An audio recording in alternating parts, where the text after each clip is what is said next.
өтетін іс-шарамыз «Өмірімді жырлар өтемін» тақырыбында журналист, аудармашы Нышанәлі Мұсаұлының шығармашылық кешіне қош келдіңіздер.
Қайран періштелікті сақтаған көңіл көзінен айналдым.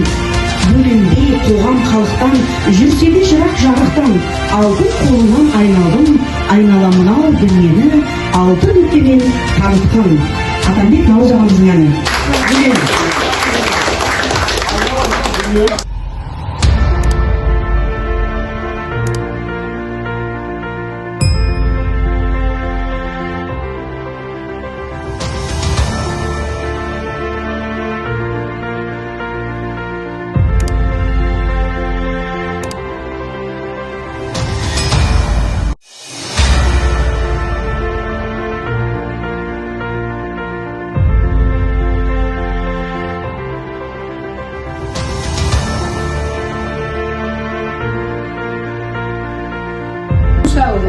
Шымкент қалалық көзі көбейтін және әлсіз көретін азаматтарға арналған арнайы кітапханасы өз оқырмандарына жан-жақты жағдай жасап, өмірге деген махаббатын арттыруға, өнерімен сусындатып, рухын асқақтату жолында аянбай қызмет етіп, түрлі іс-шаралар ұйымдастырып келеді.